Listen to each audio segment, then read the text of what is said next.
いうふうに言われまして、大きな台風がよく来る日として警戒されている日なんですが、ちょうどこの1281年もですね、大きな台風が襲ってきました。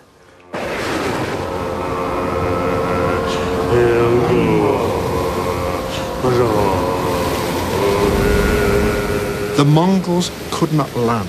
The Mongols could not find a friendly harbour. The Mongols had to sit there and experience the wind and the waves and the ships smashing against each other.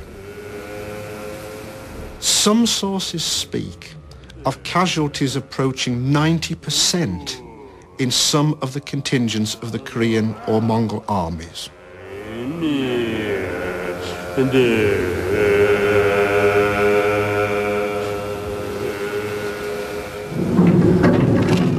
The Mongols would never return. Having beaten off this terrifying enemy, the Japanese would come to venerate their swords. For the next 500 years, the Japanese prized them over all other weapons.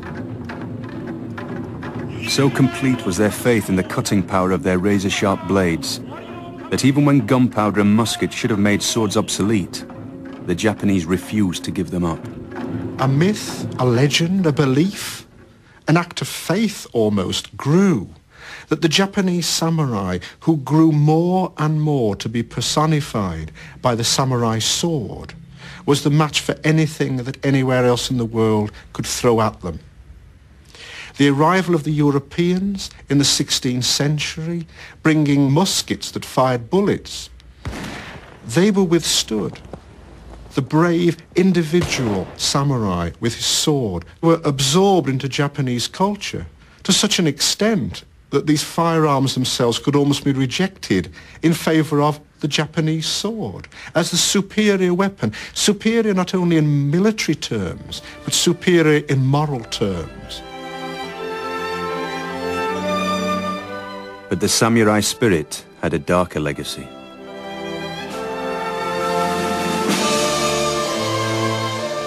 During the Second World War, the Japanese sword became infamous, identified forever with atrocities committed against Allied prisoners of war.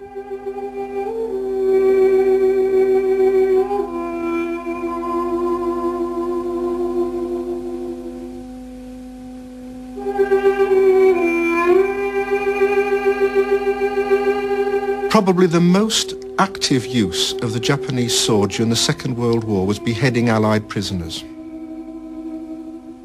The killing of prisoners, whether it is done by a samurai sword or not, was totally out of step with all the samurai tradition into which those people had supposedly been initiated. It was left to post-war Japan to try and rescue the spirit of the samurai and his sword from those terrible years.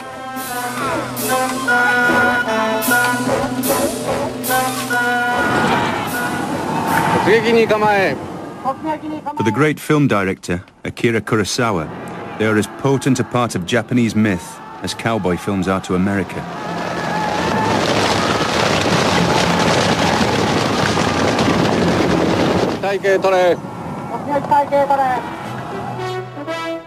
His most famous film, The Seven Samurai, supplied the blueprint for one of the greatest westerns ever made, The Magnificent Seven.